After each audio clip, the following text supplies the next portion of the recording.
Boa noite a todos. Gente, eu estou assim chocada com a mensagem de abertura. Não tem noção. A gente prepara um material para trazer aqui sem saber a mensagem que vai vir no dia de abertura. E aí vocês vão ter oportunidade de conferir junto com o material da reflexão dessa noite. Impressionante, impressionante mesmo. Bom, é sempre um prazer estar aqui com vocês e para uma reflexão numa segunda-feira. E também é muito prazeroso porque quando a gente prepara um material, a gente aprende muito. E isso é muito satisfatório. Tá bom? Então, hoje nós vamos começar com um assunto muito interessante, que são privilégios únicos. E antes da gente começar, eu vou sugerir para vocês um exercício. Eu vou contar até 5. E quando eu contar até 5, eu quero que vocês fechem os olhos e imaginem um privilégio que vocês tenham na vida. Qualquer um que signifique para vocês um privilégio. Qualquer coisa que signifique um privilégio. Tá certo? Vamos lá? 1, 2, 3, 4, 5. Pronto. Muito bem. Vamos conferir. Você, qual foi seu privilégio? Não, você. Não, a de preto. Ter sido tia de Pedro. Como? Ter sido tia de Pedro Henrique. Maravilha. Esse é um privilégio, né? Você, Cláudio? Acho que um privilégio que eu tenho na vida é que nunca me faltou nada na vida do básico. Sim, esse é um privilégio também. Márcia? Saúde. Saúde, claro, esse também é um privilégio, né? Então, vamos dar uma olhadinha aqui no que exatamente... e antes da gente começar, o material que eu trouxe aqui para vocês essa noite, ele foi extraído, foi tirado do Evangelho segundo o Espiritismo e também, e principalmente, do livro Agenda Cristã, de Chico Xavier, pelo espírito de André Luiz. Então, basicamente, essa foi a leitura e de onde o material foi extraído. Então, vamos lá. O que são privilégios? Se nós olharmos na descrição do dicionário, privilégios, na verdade, é um conjunto de direitos e vantagens concedidos a um indivíduo ou a um grupo em relação ao outro grupo, né? Em relação a outro. Então, vamos ver aqui, por exemplo, considerando isso, vantagens e direitos a um grupo em relação a outro, que tipo de privilégios nós podemos estar falando? Porque privilégios, eles podem ocorrer ou acontecer em várias esferas. Por exemplo, privilégios geográficos, por exemplo, privilégios sociais, por exemplo, privilégios econômicos, eles podem acontecer em várias esferas. Vamos dar um exemplo aqui, um privilégio geográfico. Aqui nós temos uma área onde pessoas passam por determinadas privações, por determinadas situações onde eles têm que lidar com situações adversas, como a seca, como um clima árido, em relação a quê? A nós, que moramos aonde? Na Flórida, tá certo? Cercada por água em abundância, cercada por crocodilo em abundância, cercada também, cercada por vegetação e natureza em abundância. Então, nós somos privilegiados, certo? Outro tipo de privilégio, por exemplo, são as pessoas que passam a privação da moradia, de um teto, de um lar, em comparação com pessoas que são, ou a maioria de nós, abençoados por ter o privilégio de desfrutar de um teto, de um lar, de uma casa. Continuando aqui, pessoas que sofrem da privação social. São sozinhas, são isoladas e não têm a oportunidade da interação com outras pessoas, enquanto que existe um grupo que já tem o privilégio de interagir, tem o apoio da família, apoio de amigos, então este também é um privilégio.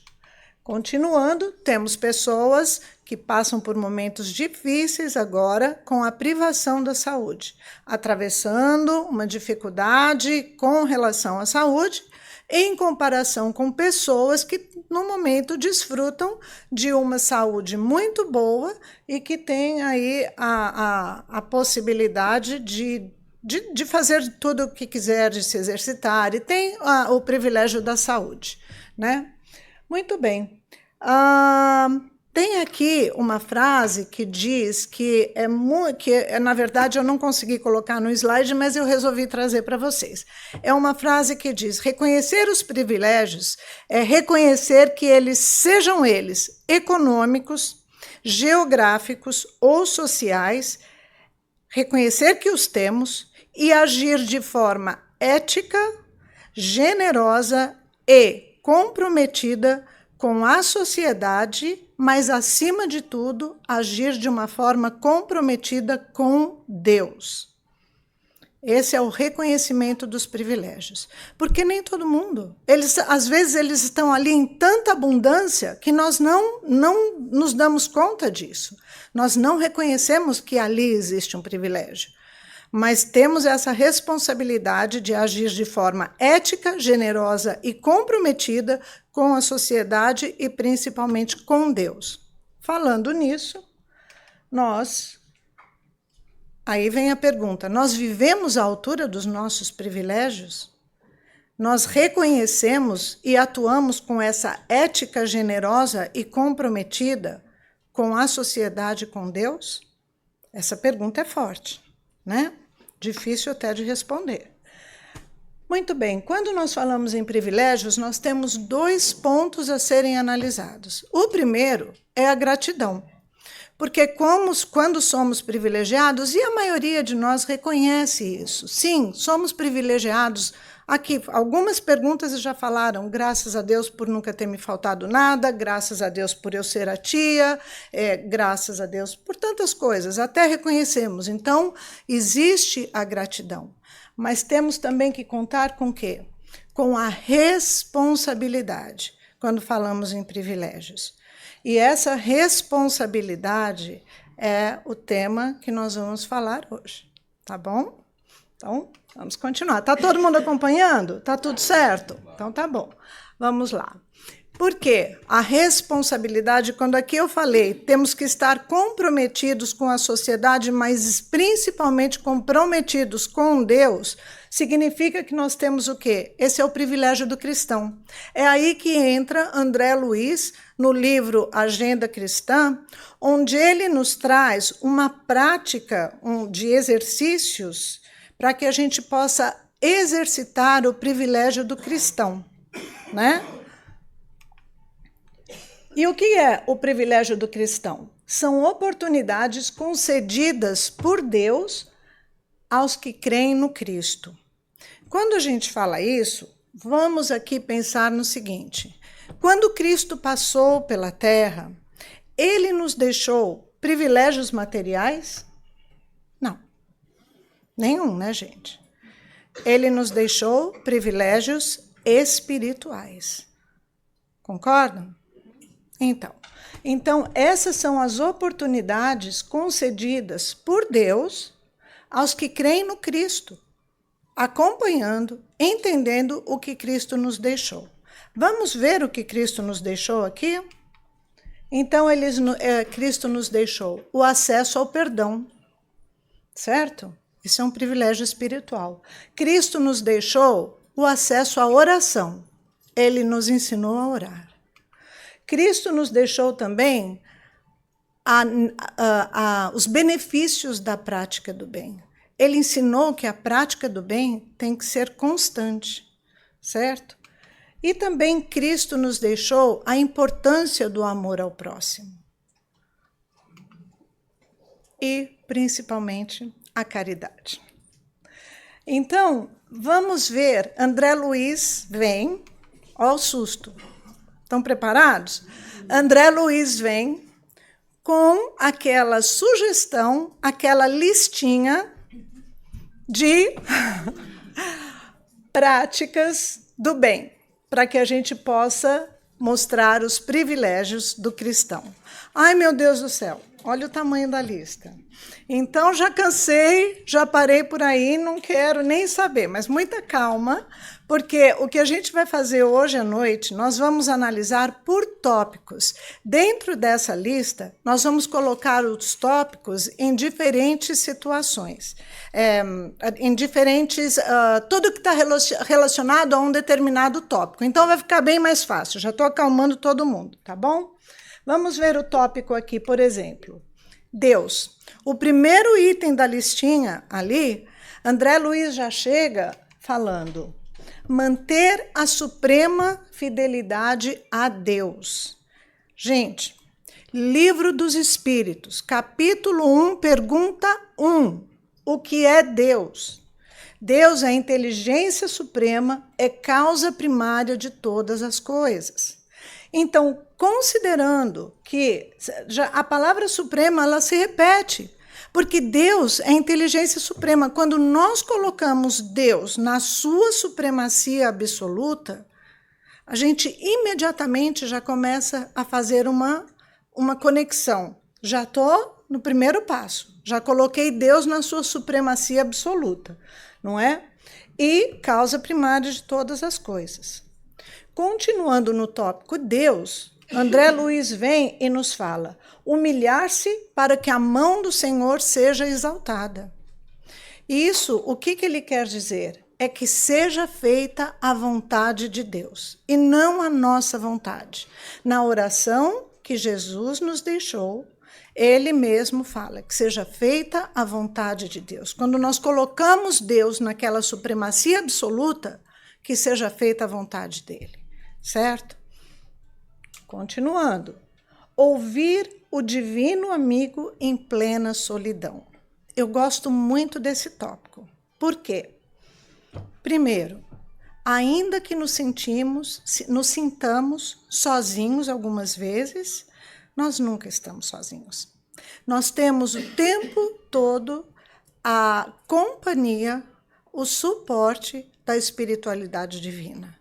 Nossos mentores espirituais estão conosco a todo tempo.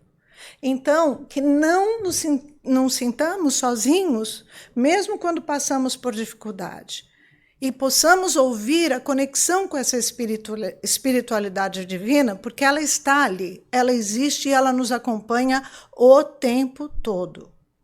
E a segunda parte é o privilégio da conexão com Deus. Essa parte ela é muito interessante porque, gente, nós vivemos na era da conexão. Todos estão conectados o tempo todo com tudo. É impressionante. Redes sociais, WhatsApp, existe um volume exagerado, exacerbado de conexão. Muitas pessoas nem dão conta.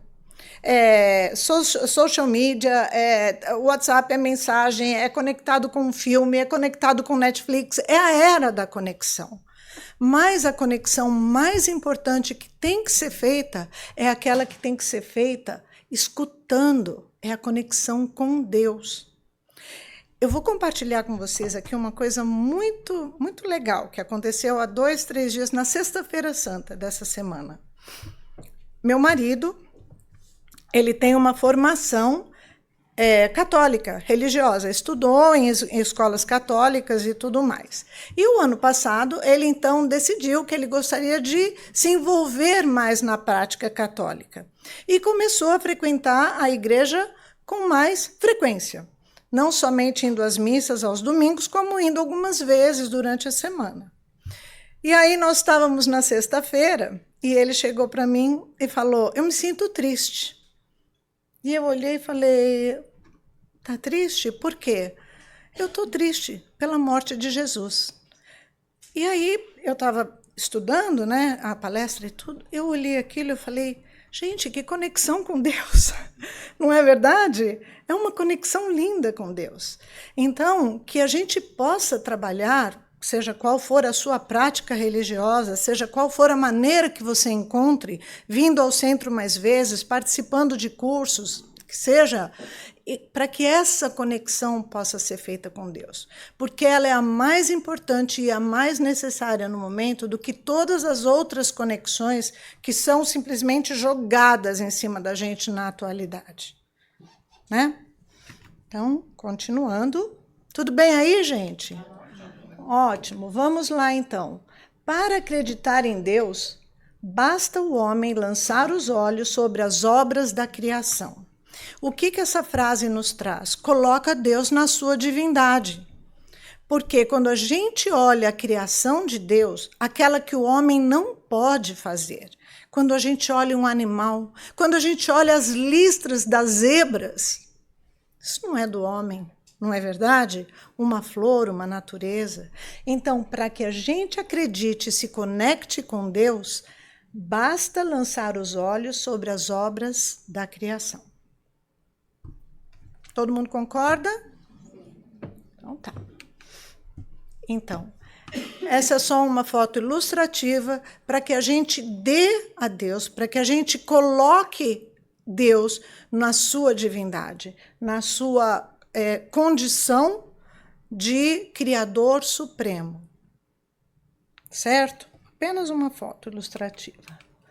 Vamos continuar. O próximo slide é sobre o próximo. Muito bem. Então, o que André Luiz vem nos trazer naquela lista gigantesca sobre o próximo? Renunciar com alegria em benefício dos outros. E aí? Está ficando mais difícil um pouquinho. Aí eu vou dizer para vocês, as pessoas que são pais, quem é pai ou mãe aqui, vai entender exatamente o que significa renunciar em benefício ao outro.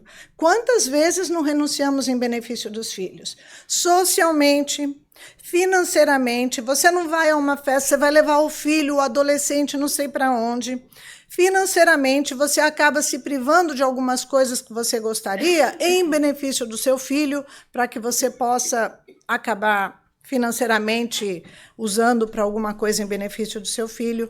Então, esse é só um exemplo básico. Mas por que ele é básico? Porque ele está relacionado a um amor incondicional. Eu diria para você que esse é até fácil. Renunciar em benefício a um filho, onde envolve, ou a um marido, ou a uma irmã, onde envolve uma relação de amor, é bem mais fácil. Mas você renunciar em benefício ao outro, quando ali não existe nenhuma relação de amor, incondicional ou não incondicional, apenas afetividade, simpatia, né? Aí fica bem difícil. Não é verdade? Essa é a parte mais difícil. Nós vemos, acho que eu vi até umas 3 semanas atrás, enfim, infelizmente, acho que foi um adulto que foi tentar salvar 2 adolescentes e acabou perdendo a vida, né? 2 adolescentes que ele nunca viu. Esse era só, não, eu tenho que salvar, né? Estávamos se afogando, uma coisa assim. Então, você renunciar a algumas coisas em benefício do outro quando não existe uma relação de afeto é muito mais difícil. Mas é o amor ao próximo. Continuando aqui, isso nos dá a oportunidade do quê? Da caridade. Mas o que é a caridade? A caridade é um privilégio deixado pelo Cristo a nós. Então, quando a gente renuncia em benefício ao outro, nós estamos praticando o quê? A caridade, certo? Continuando, perdoar quantas vezes for necessário. Então, muito bem. Falando do perdão, temos 2 pontos. O primeiro ponto, vamos dizer que quando Cristo chegou e disse, perdoe ao próximo 77 vezes 7. Faz a conta. Dá 538, eu acho. Então, quer dizer que Cristo falou assim, perdoe 538 vezes e na 540 você não perdoa mais? Não quer dizer isso, certo? O que ele queria dizer, na verdade, é perdoe sempre, perdoe muito, até que isso seja inserido na sua prática. E continue perdoando. E a gente espere que 538 vezes perdoando, aquilo já está dentro de você. Já se tornou um hábito, não é? E a segunda coisa sobre o perdão que nós temos que entender, o perdão, ele nos dá o privilégio do desvencilhamento de dívidas do passado. Então, quando ele fala, perdoe o seu inimigo enquanto está a caminho, uma vez eu dei uma palestra aqui sobre perdão, e o que fala é o seguinte, o perdoar o inimigo enquanto você está a caminho é você reconhecer naquele que te feriu, naquele que te causou alguma coisa, talvez uma desigualdade espiritual, porque todos nós temos diferentes níveis de elevação e de entendimento espiritual. Muitas vezes aquele que te machuca, ele nem sabe o que é o bem. Então, quando você olha nele uma pessoa com esse diferente entendimento, fica muito mais leve e muito mais fácil perdoar. E a segunda coisa também é que quando você perdoa, ele nos dá o quê? A possibilidade da reconciliação. Ah, mas, gente, reconciliar é convidar para jantar? Reconciliar é dar 3 beijos no rosto? Não é, né? Abraço, convidar para o fim de semana? Não. Reconciliar é compreender que o outro tenha talvez te causado isso porque você tem com o outro uma dívida do passado. Então aí torna o perdão muito mais fácil quando nós pensamos dessa forma. Vocês concordam? Não é? Então, continuamos aí. Perdoar quantas vezes for necessário. Amparar com sinceridade. Todos nós temos aqui uma profissão, todos nós temos um dia a dia que nós temos oportunidades de amparar com sinceridade todos os dias na nossa frente. De novo, amparar o filho, o marido, né, as pessoas que estão à nossa volta, em que amamos, é muito fácil. Mas amparar com sinceridade a todos. Isso tem relação com o próximo. Porque amparando com sinceridade ao próximo significa que nós estamos fazendo a lei uma lei divina, uma das leis mais importantes do Cristo. E que nós vamos ver aqui para frente. Então, seja você um médico, um enfermeiro, qualquer coisa, nós temos a oportunidade diariamente de amparar o próximo com sinceridade. E, aqui é mais importante, encontrar irmãos em toda parte. É quando nós olhamos ao próximo, qualquer um que cruze o nosso caminho, como o quê? Como irmãos. Porque, meus irmãos, estamos todos na mesma nave. Estamos todos viajando na mesma nave. Somos todos habitantes de um planeta de provas e expiações. Então, aquele que nós olhamos, que estão próximos de nós, não estou dizendo próximos parentes, que estão cruzando a nossa frente, são irmãos. E olhar nessas pessoas e ver irmãos em toda parte é uma capacidade assim, incrível de você ter a oportunidade de exercitar o amor ao próximo. Então, vamos ver irmãos em todos que cruzam o nosso caminho. Certo? Bom, eu vou trazer para vocês aqui algumas fotos, porque quando a gente fala em praticar o bem, né, aí a pessoa, às vezes a gente usa alguém para se inspirar, né? Vamos falar assim da Madre Teresa de Calcutá, uma pessoa praticante do bem de uma forma incrível, né? Vamos falar que a gente fala Irmã Dulce no Brasil.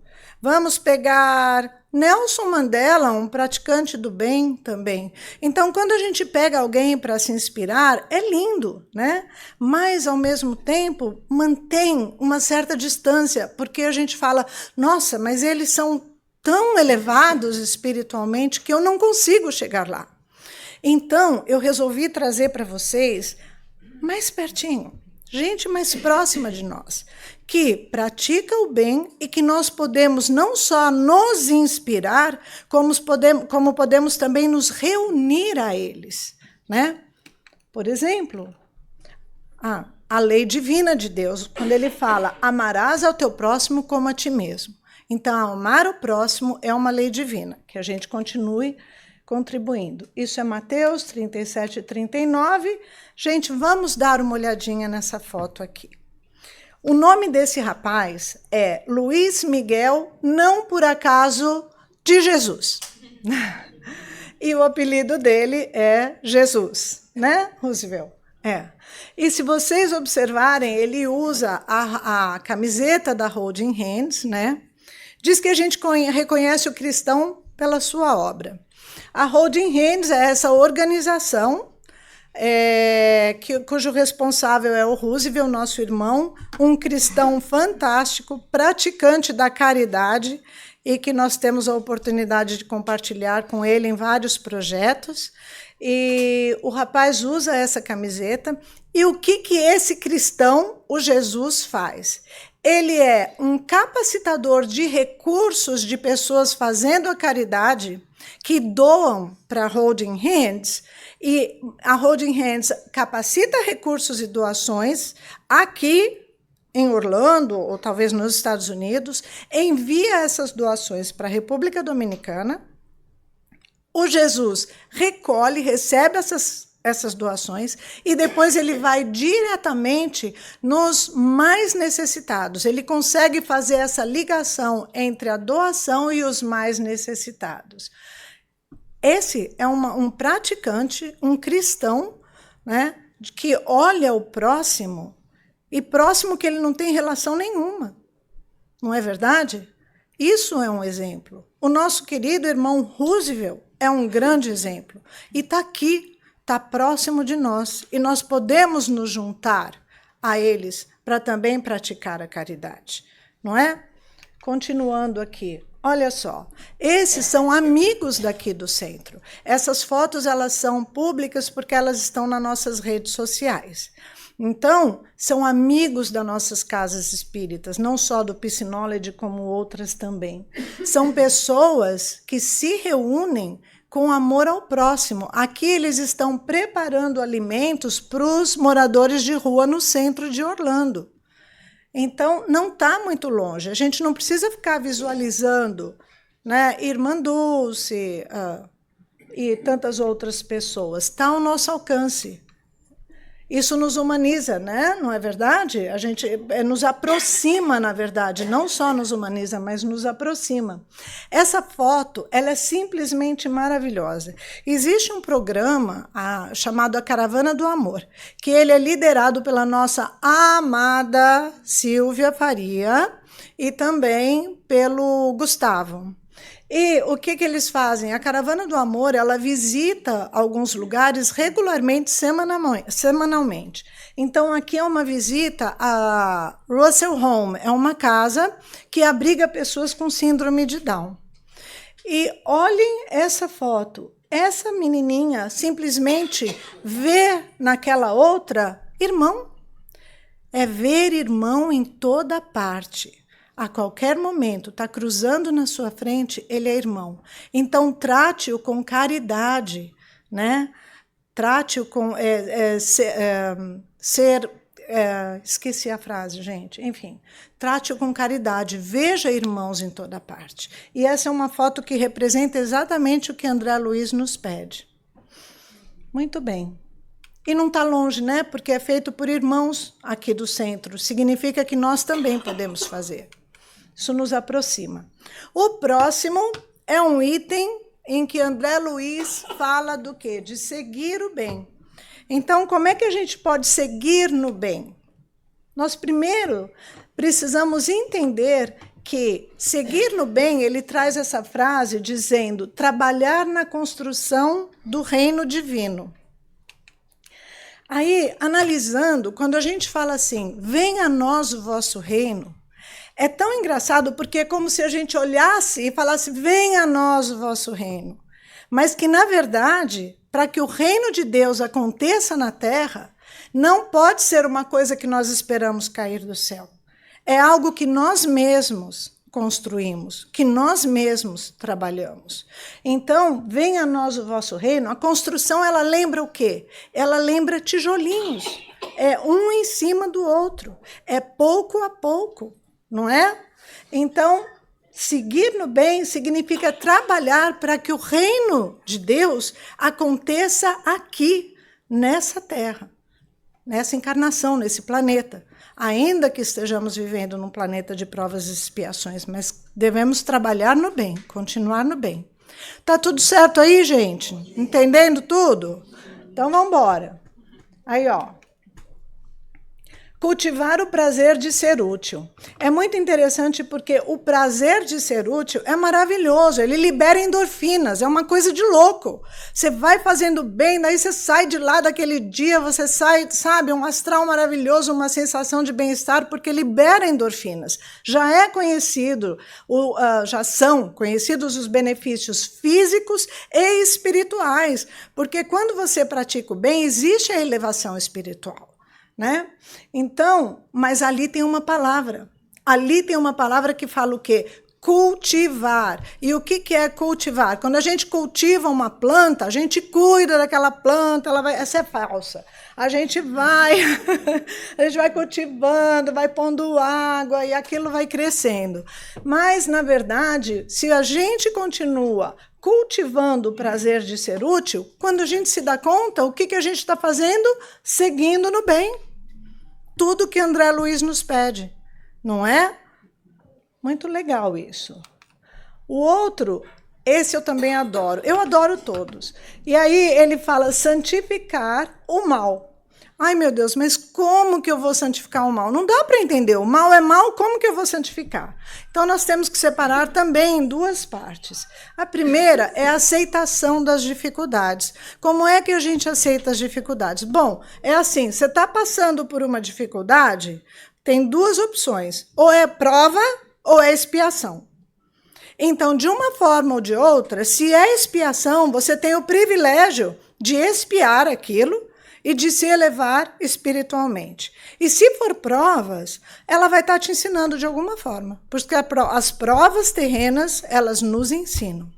Então, dessa forma, é santificar o mal. Mesmo quando estamos passando por dificuldade, temos que santificar aquilo que nos está acontecendo, porque está acontecendo por uma razão.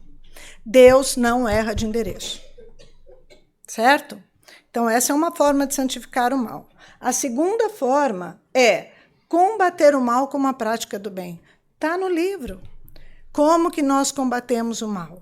Com a prática do bem. Então, quando exercemos essas práticas sugeridas por André Luiz, nós seguimos no bem. Certo? Santificar o mal. E a última, superar os obstáculos. Esse não tem nem muito o que falar. Da maneira que superamos os obstáculos, seguindo no bem, fazendo as práticas de Jesus, nós ficamos o quê? Mais fortes, mais preparados, com mais entendimento da vida espiritual do que da vida material. Não é? Então, vamos continuar aqui. Olha que lindo isso, viver como filhos de Deus, refletindo a sua essência e amor. Isso é seguir no bem.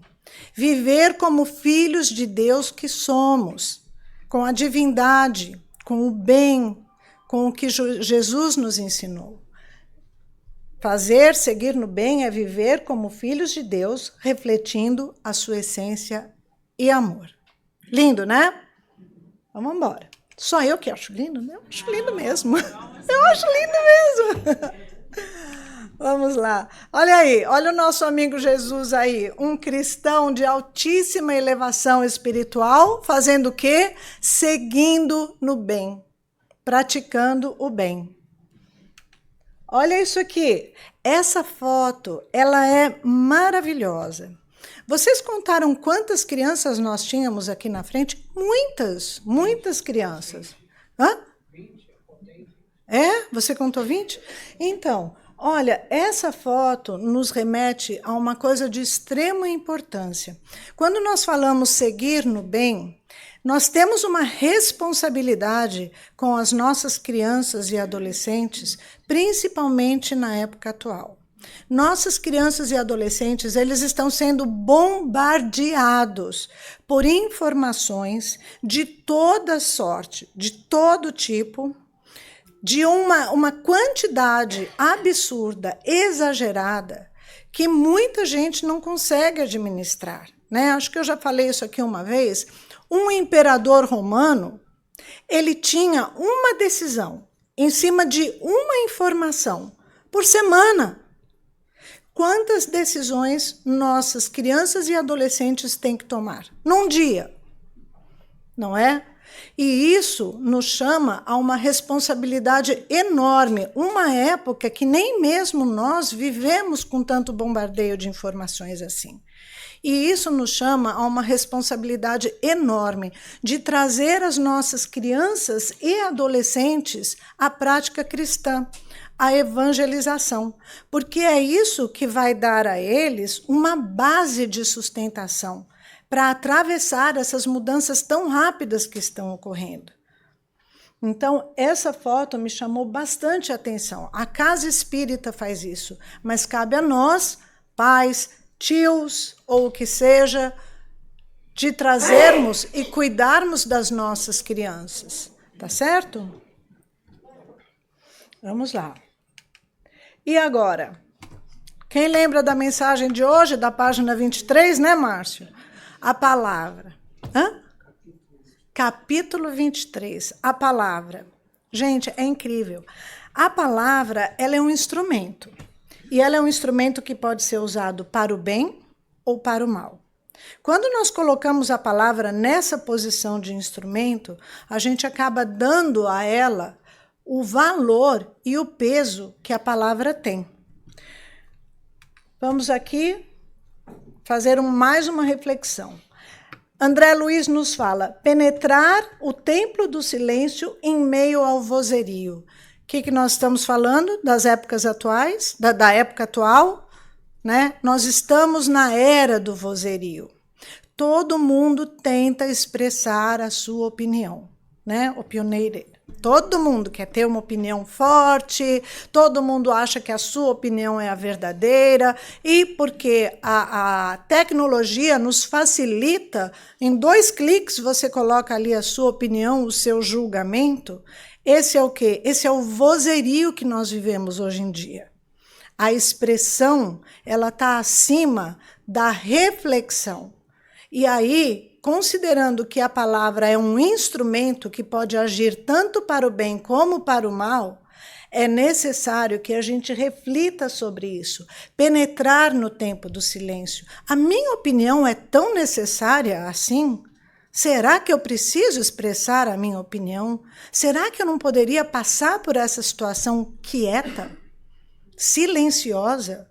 Eu tenho que falar, eu tenho que me expressar? Nem sempre. Aí tem acho que é Leandro Carnal.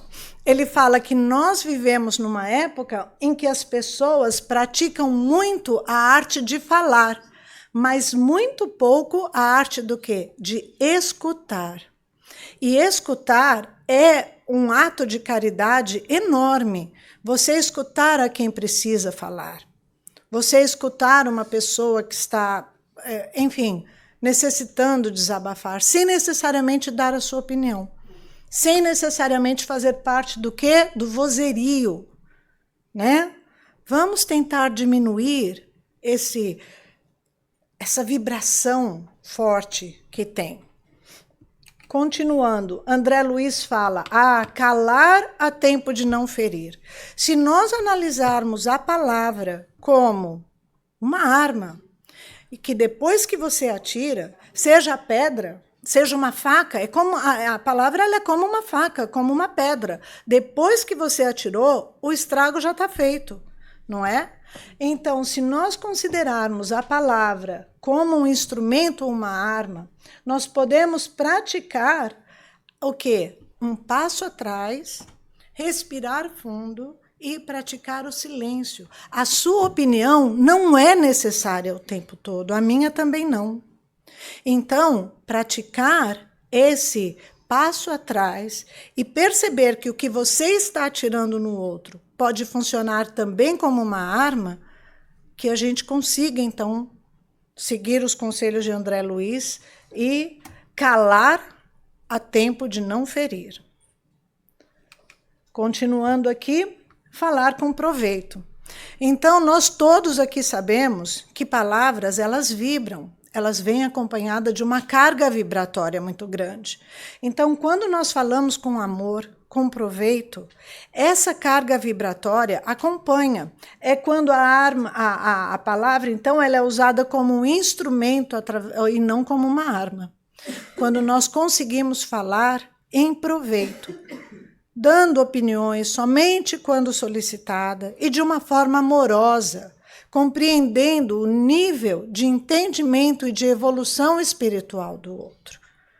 Não é? E penetrar, já falamos, no templo do silêncio em meio ao vozerio, praticar a arte de escutar, e esse daqui que é muito importante também, ajudar em segredo. Novamente, né? Vai lá, aposta, ajudando, carregando sacolinha, olha assim, o meu domingo, não sei o quê. Isso é necessário? Isso está satisfazendo mais ao ego e não aos ensinamentos de Jesus. Nós devemos ajudar, sim, mas em segredo. E somente divulgar quando é utilizado para captar recursos. E mesmo assim, ajudar, continuar em segredo, low profile, né? Sem expor, exatamente. Então, vamos ver o que a gente tem aqui. Olha isso, gente. Olha a leitura que apareceu hoje de Joana de Ângeles e dá uma olhadinha nisso aqui. A força da palavra está no seu poder de construir ou de destruir. Por isso, use-a com sabedoria para moldar o mundo e inspirar aqueles ao seu redor. Lindo, né? Mais um lindo aqui. Tudo é lindo para mim.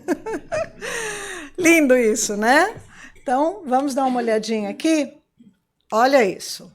Gente, o que vocês acham que está saindo daquela palavra ali? Da conversa dessa criança com essa pessoa idosa.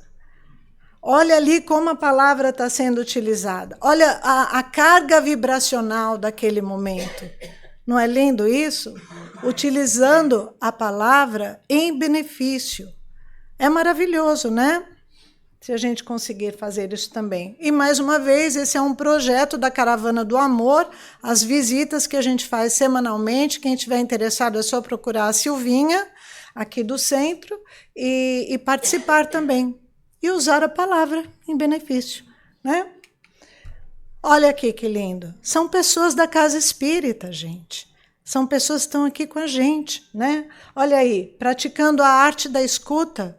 Ali é importante a opinião do outro? Não, ali é importante a arte da escuta. Escuta aquele que quase não fala, que não tem pessoas para trocar experiências. Fica escutando, né? Olha que ato de caridade tão bonito ali nessa foto. Pessoas comuns, pessoas aqui da casa espírita. Bom, vamos lá, vamos acordar, gente. Ai, agora chegou o mais difícil. I'm so sorry. Essa é uma parte difícil. Eu tenho que dizer, até para quem estuda, trabalhar a renúncia é uma parte bem difícil. Como é que a gente pode refletir com relação à renúncia? Vamos ver. André Luiz já vem assim logo de cara, né? Conquistar a si mesmo. Conquistar a si mesmo significa o quê? O autoconhecimento. Não precise, é maravilhoso. O Vai para Dentro do Marlon é maravilhoso. Mas eu tive que parar na metade, porque eu não dei conta. E vou continuar, lógico, né? Mas assim, é maravilhoso o autoconhecimento. E ele é constante, ele é eterno, né? Porém, quando a gente começa com um autoconhecimento menorzinho, pequenininho, o que a gente faz? A gente reconhece as próprias falhas, reconhecendo as próprias fraquezas, né? Ah, eu adoro uma fofoca, entendeu? São pequenas as fraquezas, mas se a gente renunciar da fofoca, a gente já está fazendo o quê? Conquistando a si mesmo, não é? Já é um progresso. Então, pequenas renúncias já está no caminho. Já estamos praticando conquistar a si mesmo.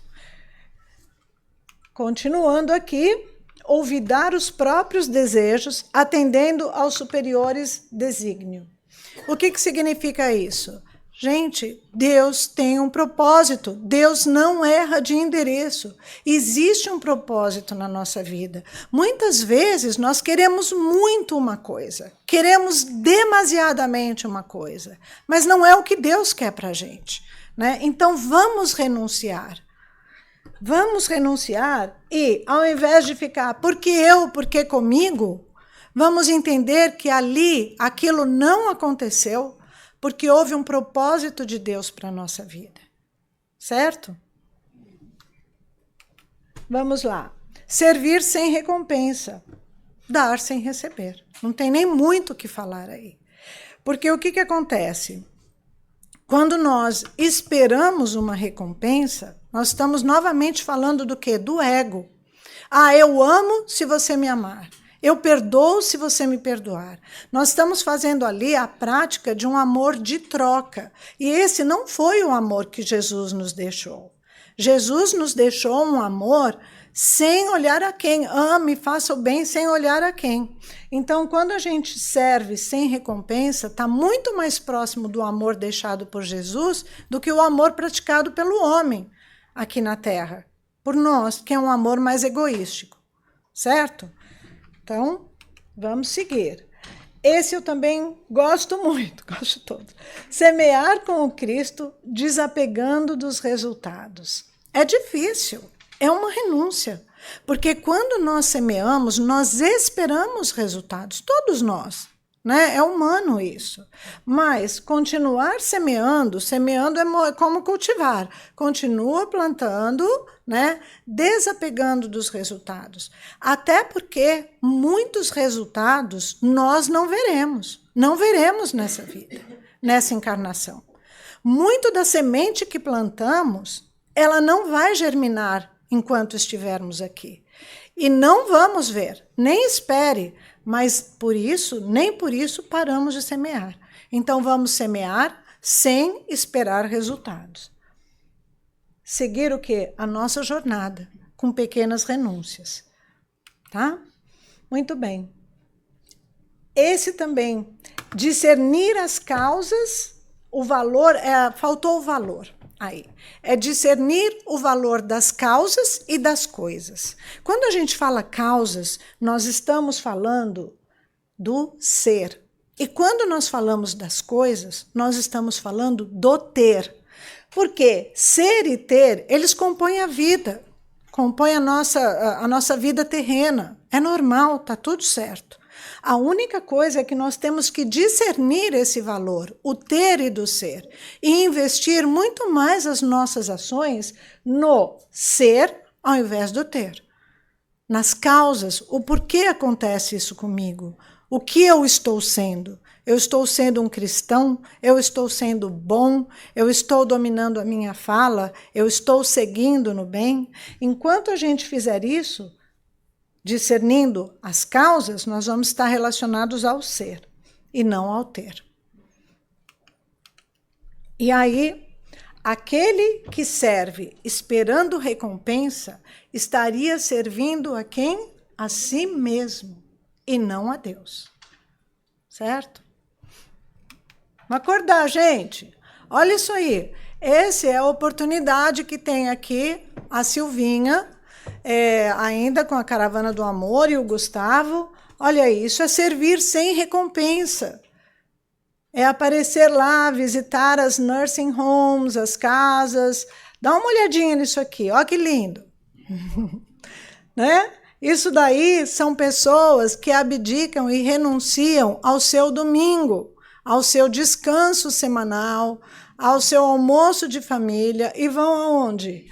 Vão lá, isso é uma renúncia, seguindo no bem. Vão lá preparar o almoço para o homeless. E, gente, pessoas que estão entre a gente, não está muito longe, nós também podemos fazer isso, certo?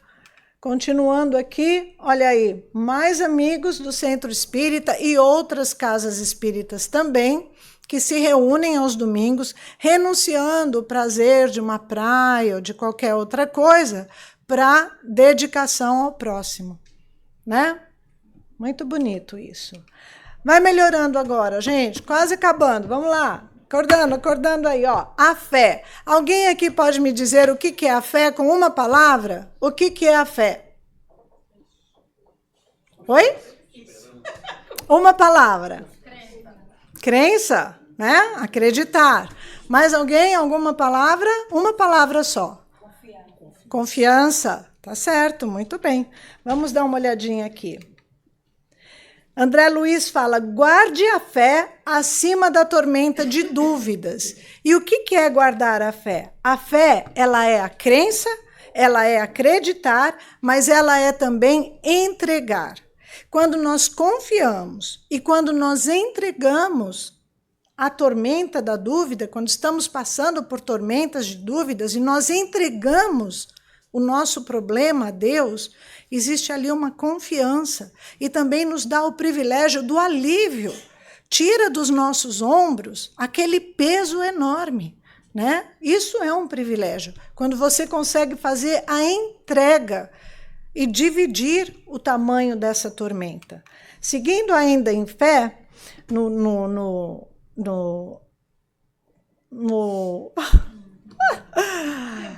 tema, obrigada. Pronto, no tema fé, esperar quando os outros desesperam. No Evangelho segundo o Espiritismo, quem tiver oportunidade, vai para casa hoje e abra o Evangelho segundo o Espiritismo nas bem-aventuranças. É um dos meus capítulos favoritos.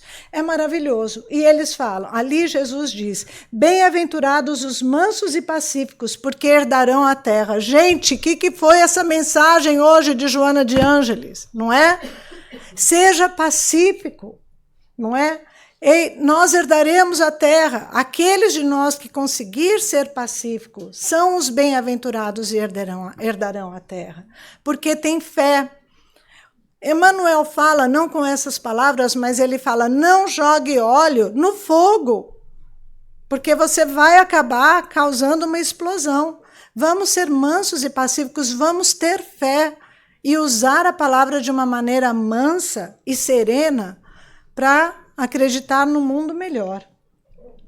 Suportar com valor a própria cruz. Novamente, sabendo que Deus tem um propósito para nós. Existe um propósito em nossa vida de Deus. Então, suportar a própria cruz, ainda que doa, ainda que seja difícil, mas ter fé de que aquilo que estamos passando é por um propósito, né?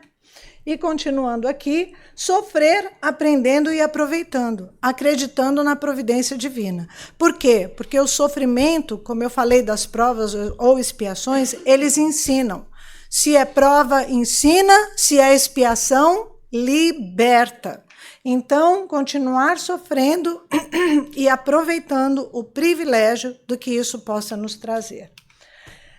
Gente, olha isso, em Mateus 17, 20, Jesus diz, por causa da sua pouca fé, pois em verdade vos digo, que se tiverdes fé como grão de mostarda, direis a este monte, passa daqui para lá, e ele há de passar, e nada vos será impossível.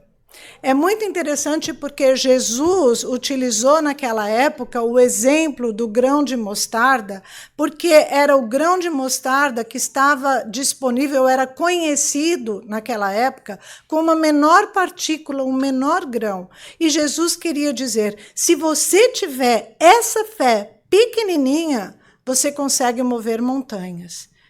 Olha isso, gente. Esse é o grão de mostarda. Só basta isso para a gente, uma fé sincera, uma fé que você acredite mesmo. Acredite na providência divina, acredite colocando Deus na sua divindade suprema. Desse tamanho basta a sua fé, desde que você coloque Deus com todo o seu poder no seu lugar supremo. Dá uma olhadinha. Bem pequenininho, mas é só isso de fé que a gente precisa, mas ela precisa ser inteira, né? E acabando agora, o nosso último tópico, obrigada. Acabando, vamos acordar aí, gente, nós temos o quê? A esperança. E nada é por acaso, acreditem ou não, quando eu preparei esse material para trazer para vocês, eu peguei um material do Papa Francisco. E o Papa Francisco, ele diz que existem 2 tipos de esperança. Existe a esperança passiva e a esperança ativa. A esperança passiva é aquela que nós sentamos, venha a nós o vosso reino, esperamos que alguma coisa divina aconteça, mas não fazendo nada, não contribuindo da nossa parte para que uma coisa boa aconteça para nós. E, óbvio, a esperança ativa é aquela que seguimos no bem, praticando o bem, o amor ao próximo, a renúncia e todos os tópicos que falamos aqui. Essa é uma esperança ativa, porque nós acreditamos que o poder superior, como foi a promessa do Cristo, vai contribuir desde que nós façamos a nossa parte, não é? Então, vamos dar uma olhadinha aqui. Olha, retirar lucros eternos de perdas temporárias. Significa que, sim, vamos ter perdas, já tivemos perdas de pessoas, perdas de emprego, perda de saúde, né? Mas há de haver o quê? Lucros eternos. Sejam eles expiação, sejam esses lucros eternos, situações que nós nem veremos nessa encarnação. Veremos eternamente em outras encarnações. Então, quando ocorrerem as perdas, nós possamos entender que, no momento, elas são perdas, mas que por trás delas poderão vir lucros eternos. Tá? Continuando, a recompensa, às vezes, não é dessa vida. Tá? Isso nos faz aceitar as nossas perdas com mais esperança, não é? O próximo, conservar a jovialidade e a doçura, manter viva a sua criança. Mas isso também nos remete à nossa responsabilidade e o cuidado com as crianças que devemos ter. Manter viva a nossa criança. Uma criança, ela é cheia de esperança, não é? Para que nós possamos não só manter a esperança da criança em nós mesmos, mas que possamos também alimentar a criança na fé do Cristo, para que essa esperança não a abandone. E aí, sustentar o bom ânimo. Esse não tem nem muito o que falar. Às vezes fica difícil, nós vivemos numa época, estamos vivendo numa época difícil. Ter esperança no momento, manter o bom ânimo é difícil. Mas, vamos dar uma olhadinha mais na esperança aqui. É preservar no bem até o fim. E o fim nunca é o fim. A gente sabe da eternidade do Espírito. Mas vamos preservar no bem até o fim. Aí eu trouxe uma foto linda para vocês. Vamos lá. Gente, dá uma olhadinha naquela foto. A senhora idosa, a esperança daquele bebê, olhando na carinha da senhora, e a senhora estendendo a mão, a responsabilidade para aquela criança maior. Olha o conjunto dessa foto, a beleza dessa foto, a esperança latente que existe nessa foto. Lindo, não é? E a outra é a esperança num mundo melhor, porque essas são as nossas crianças dando apoio às crianças borboletas. Né? Mais um projeto da Holding Hands, liderada pelo nosso querido irmão cristão de primeiríssima elevação, Roosevelt Ramos, e ensinando, a Casa Espírita ensinando crianças a ajudar as crianças. Né? Isso é de uma esperança sem fim. Vivemos épocas difíceis também, mas ainda há esperança, até porque o fim não existe. E aí, continuando aqui, essa é uma frase do Papa Francisco, que também eu preparei antes de saber da passagem do nosso querido Papa.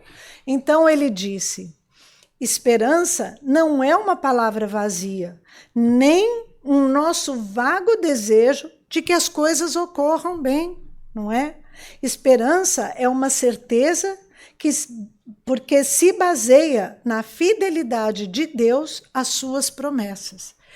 Deus nos prometeu um mundo melhor. Essa foi a promessa de Deus. Mas nós não podemos ficar na esperança como um desejo vago. Nós temos que ter a esperança ativa. Nós precisamos trabalhar no caminho do bem, para que as promessas de Deus cheguem até nós, para que venha a nós o vosso reino, né? Mas que a construção ela é aqui e ela é agora. Então, encerrando, meus queridos, nós vamos entender que os privilégios cristãos nos chamam a uma vida de gratidão, de serviço e principalmente de transformação. Porque se nós conseguirmos praticar metade daquela lista que André Luiz nos propôs, nós já vamos estar fazendo uma transformação no mundo, não é? Então, oremos, pedimos ao nosso Senhor Jesus e aos nossos mentores espirituais que nos ajudem nessa transformação e nessa vida de serviço aqui nesse planeta. Muito obrigada e uma boa noite para vocês, tá?